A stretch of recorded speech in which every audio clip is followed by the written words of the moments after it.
Somebody lay a hand on Solomon, man. That's right.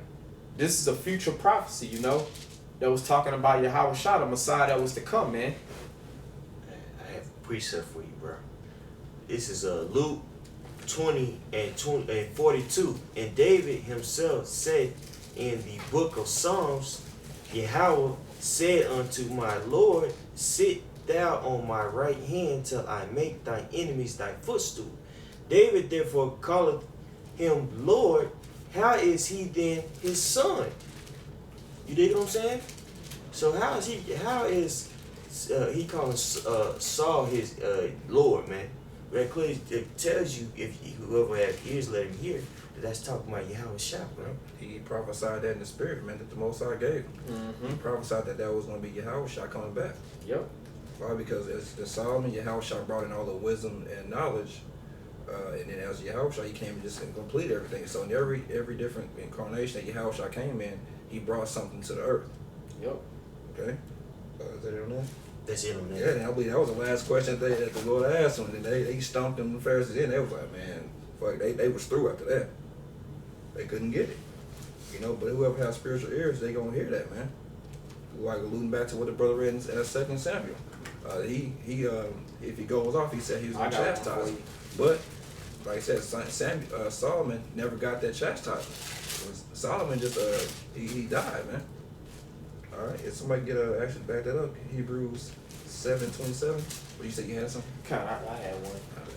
7:27. This is in Revelations 1 and 7. It says, behold, he cometh with clouds, and every eye shall see him, and they also which pierced him, and all kindreds of the earth shall wail because of him, even so. All right, so even those that pierced him, those 2 Roman generals that pierced him, they even gonna be here in the end times, man. Mm-hmm. It's just not the nation of Israel comes back. Every other nation comes back to get it comes back the same way. Everyone comes back the same way, man. Now everybody's about to really get their judgment, whether they're righteous or wicked now. Mm-hmm. Yeah, so by your logic, there's gonna be resurrection. There's gonna be old. I guess he's gonna be rejuvenated just to get poked and then die and then go back into his grave. You know what I'm saying? That doesn't make any sense, man. Yep. So he gonna be resurrected in the body that he was once in, just for Yahweh to kill him, and then he gonna go back into the grave. Come on, man. Yep. Yep, because this is a future prophecy that John the Revelator was talking about, man, concerning Yahweh Shah. Like those people, them Romans that pierced Yahweh Shah and was spitting and doing all that crap, even the niggas that was basically saying crucifying, free Barabbas, they all here today. They don't probably look the same or whatever, but they spirit's exactly the same, man. Because that's the point, man. You know, that spirit, that same spirit that was in generations past is just re-entered into a new flesh, man. God. That's the whole concept, man. And that's another point. That's why brothers in the truth, that are amongst, specifically amongst GMS, that's why we're the ones that are really fighting. That's why we get along so well, because we don't know each other from a hole in the wall. Mm-hmm. But you can tell that our spirits, those spirits link up from back in the day, man. If you, because the spirit say, the scripture says, the spirits of the prophets are subject to the prophets. That's right. So if you had a spirit of a prophet, you had that spirit back then. Yep. Right? So that means that if we make it, we was back there doing the same thing. And everyone was set up in their respective lives, man. That's why certain camps are grouped together. Because those spirits were linked together back in another incarnation. You know? You got that Hebrews 7:27. Yeah, Hebrews 7:27. This is Hebrews 7:27. Who needeth not daily, as those high priests, to offer up sacrifice, first for his own sins, and then for the people's. This is talking about Yahweh Shah, first for his own That's sins. a cut. Yes. That's cold. And Yahweh Shah was the one that did it perfectly. Came when he in foul no guile. He was the perfect lamb without blemish. That's right, bro. So when did this happen? You got to answer that question, man. That's right. This is talking about when their brother read in 2 Samuel the 7th chapter, when he was in his coronation of Solomon. That's what he had to pay for. Why? Because he had 300 wives and 700 concubines, and he started, as he got older, to please them women. He started making groves and images to their gods. He went off, yo. He went off. That's right. And that's when the Lord rent the kingdom from his hand and split the kingdom in two. But he never got punished for that. And so those are the sins that Yahweh had to pay for. So when he got on the cross, He had to die for that, and he died for the whole nation as well. You know, but if y'all got something else, y'all niggas gotta explain that if you have a different belief. You have to explain that. That's man. mandatory. And I'm glad you dog. broke that down too. Salaki, I didn't break that down when I read that. You qualified. Yeah. Yep. You know, Man, man, you niggas ain't got it, man. Hey, man. It's clear and evident that reincarnation is in the Bible. That's man. right, man. But like I said, whoever have the ears to hear, let them You hear. gotta let him. Yep, that's it. The spirit gotta be dealing with you to understand this, man. I got one if ain't nobody holding up. This is Job 4 and 7. It says, "Remember, I pray thee, whoever perished being innocent, or where were the righteous cut off?" So what does this mean, man? Like the Most High is a merciful power. He just wouldn't blame anybody who was justly due to be without fault. So you gotta ask yourself, what this mean? That means somebody that went off in their past life, man. That means that person ain't innocent because they sinned in their past life. That shows that reincarnation is in the Bible, man. That's how the Most High saying no one perished ever being innocent. You know? Just because you said that, I want to get that real quick. You know, Yeah. 2 Ezra 14:35. Actually, This read is- that one more time, bro. Kind. This is Job 4 and 7. "Remember, I pray thee, whoever perished being innocent, or where were the righteous cut off?" Right, and so the brother said, you made a good point. Like the Most High is merciful. He's not fair to where like you first saw you come on earth and you die as a stillborn baby. He's like, damn, I didn't even have a chance to do nothing to get punished for. Mm-hmm. You know, so that wouldn't be fair. If the scripture talk about how the Yahweh Bashim Yahushua is so merciful. This is why you see that happen when the kids are ran over their little or they're stillborn, because you really don't really start taking account for your sins. Let's say until you 12 years old. Well, man. that's right.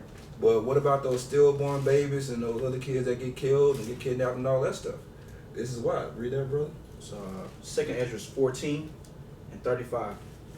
"For after death shall the judgment come, For after death shall the judgment come, when we shall live again. and we shall live Come on, again. man.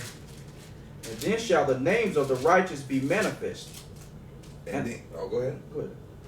And the works of the ungodly shall be declared. The names of the righteous are going to be manifest in that next incarnation, man. And right. the works of the ungodly shall be manifest. The Most High is going to bring that to light. So if you was wicked and you got your ass put to death early, you wasn't shit in the previous incarnation. Exactly. You know, that's why we hope and pray and we do His work, that we were the ones that actually had a righteous dealings back in the ancient world. That was there with the Lord. That was there believing. That was there doing the work. Whether we was actually written down in scripture, because there was plenty of other apostles and disciples that believed it, but not everybody was written about. So you just hope you was there somewhere, doing something, giving some water, or taking a message to one of the other churches or something. You know, because everyone's work is going to be manifest that day. The righteous is going to be manifest in this incarnation, and the wicked is going to be manifest. Sure. There's never been this many people on the planet before.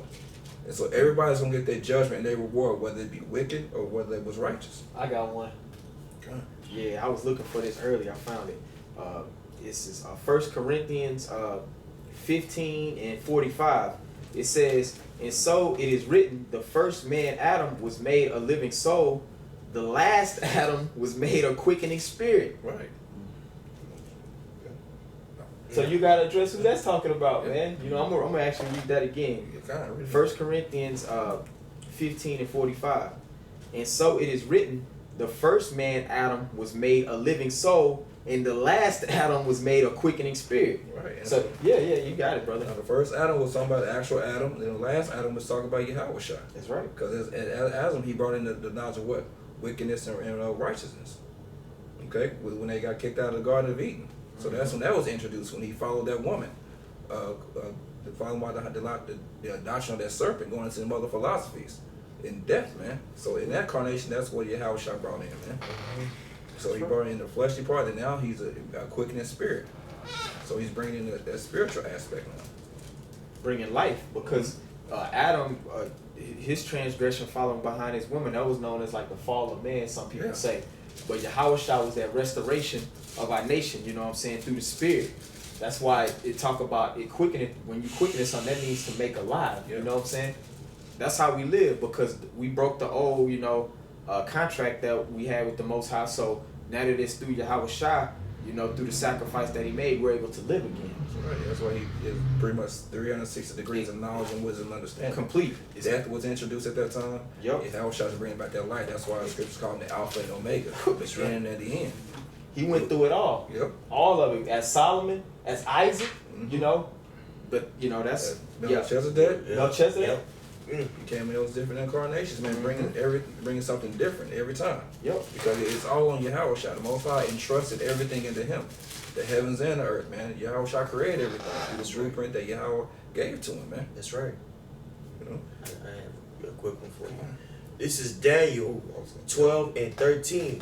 But go thou thy way till the end be, for thou shalt rest and stand in thy lot at the end of the days. Man, you're gonna rest. Meaning what when you rest, Go to sleep. you're gonna go to sleep. And that's and people say you die. You're just really just resting. Mm-hmm. You rest, man, because death is really what is really death? Going out of the law, statutes, and commandments. That's right. Because these is what give us life. So that's how we're gonna have that everlasting life, because these are gonna be written in our hearts. That's right. Because we still gonna rest, even in the kingdom. You're gonna live for, I think you should be living for 1,000 years. You're gonna rest, but there ain't gonna be nobody going cry, wow Lord, take me instead. Ain't nobody trying to jump on the damn casket like these niggas do, man. Yeah, 1,000 years, you don't Yeah. live your life, You man. lived your life, you was righteous, you had countless kids, you did your thing, man. It's gonna be a celebration when you go back to the spirit world. Then we gonna see each other again in 3 or 4 more generations. Yeah, That's what I gonna was be cool, gonna say. man. And each generation gonna get so much better because the blueprint is there, bro. Mhm. Yep. We're gonna be chilling, man. Exactly. Because at first, 1,000 years, we gonna have to clean up everything. Yep. So it's gonna be a process. Exactly. And so each incarnation you come back, you like, oh shit, Shit. Oh, it's damn. getting better. It's gonna get It's better getting and Better, man. That's a beautiful point, man. Man, dog. Yep. So like I said, I read that one more time, bro. Kind. But go thou thy way to the end be, for thou shalt rest and stand in thy lot at the end of the days. You're gonna stand in your lot at the end of the days, man. So Daniel, being a righteous man, he's gonna do the same thing that he was doing back then. Daniel's back here today. And actually, since you brought that up, give me Revelations 10 and 11, real quick. Revelations 10. Actually, start 10 and 10. Revelation 10 and 10. And I took the little book out of the angel's hand and ate it up, and it was in my mouth sweet as honey. And as soon as I had eaten it, my belly was bitter. And that's what same thing we go through today. You know, when you first find this truth, you're like, man, I'm an Israelite. Principality, this. And then you gotta live this thing. That's when that bitterness sets in. Mm-hmm. You know, Apostle Paul did a beautiful lesson on that. Go ahead. And he said unto me, thou must prophesy again before many people and nations and tongues and kings. Now John died on the island of Patmos. The angel's telling him he's gonna have to prophesy again. Damn. Yeah, what is that talking about? Yeah. Now, bros that don't know if you can receive it, but let's know who John the Baptist was. John the Revelator. You know, but like I said, he was told again that he's gonna have to prophesy again before many peoples, nations, tongues, and kings. That's reincarnation, baby. Kind. He's telling him he's gonna do it again. Same thing that Daniel was told. Daniel's gonna stand in this lot at the end of days, man. Like I said, I ain't never seen that'd have been on the news if somebody walk around 2,000 years old. Yeah. That's right. That motherfucker would have been in the Guinness Book of World Records, all type of shit, man. Mm-hmm. Ain't nobody walking around that damn old. So it's clear and cut if you can receive it. But the most I got, 2/3 of all people blinded, man. That's why you got niggas talking with these asinine ass ideas. Yep. Still talking shit to bring out wisdom of Solomon, the 2nd chapter, which clearly, if you read the first verse, it tells you who's saying it. It's talking about the wicked saying those things, man. Yep. You niggas are bugged down crazy, but it's so crazy and it's actually kind of scary because you don't even see it. That's how cold you how about Shimei Shai is. Blind Joe, you reading the same book, same words, but you just can't grasp the concept in the spirit. Yeah, the spirit won't allow you to. Yeah, that shows that there's a higher power controlling this thing, man. He does not want certain people to understand it and get it. That's right. And they're going to be destroyed. That's why he gave the scriptures in the 2nd Thessalonians say he gave them strong delusion that they should believe a lie. Mm-hmm. You niggas are walking around delusion with hell right now. That's right. I didn't have anything else, man. Yeah, I'm gonna get this one real quick. This is 2 Peter's 3:1. It says, this second epistle, beloved, I now write unto you in both, which I stir up your pure minds by way of remembrance. So right now, that's that process we going through right now for the hopeful elect. You know, the word being preached that stirred up our pure mind. And this, I'm gonna read this next verse. It says, that ye may be mindful of the words which were spoken before by the holy prophets, and of the commandment of us, the apostles of the Lord and Savior. So the things that's in these scriptures, it was already taught and preached to us at one time if we were part of the elect. That's right. You know, our spirit received it back then. That's why the brothers read, we're going to stand in our light in the latter times, you know. So right now, that's what we're trying to do to the other elect men. That's why we got to continue to push the words that they pure mind, when they see the word being preached, it's going to be stirred back to remembrance. And then their spirit will just agree with this word, and they'll get into faith and do the works, you know, so we can be sealed up and get out of here. Mm-hmm. So reincarnation, locked into how it all applies into us worshiping Yahweh Shai, because he's to be worshipped. It all plays into this whole role of life, and to the point that we in even right now. That's right. It just all makes sense. You can't understand the scriptures without understanding reincarnation. That's right. You know, so that's I have a real quick one going to what you was talking about. okay. This is 1 Corinthians 14:32. And the spirits of the prophets are subject to the prophets. Quoted that earlier. The spirit of the prophets is subject to the prophets, man. Mm-hmm. So if you was a prophet today, or you doing your work in Yahweh Shem Shah, that same spirit you were doing it back then, man. That's right. You're getting that same spirit back. You know. Anybody else? Hey, with that, man, I think the point's been made. I mean, it's a lot of different ways you can attack this topic, but it's beautiful. Hopefully, you know, the brothers that didn't really understand it, hopefully you gain some understanding all through the spirit. And with that, I want to give all praise to you, Yahweh, Ba'ashem, Yahweh Shai. Double honors to the apostles and elders of Great Millstone, and peace and blessings to the elect Akim. And with that, I want to say shalom. Shalom.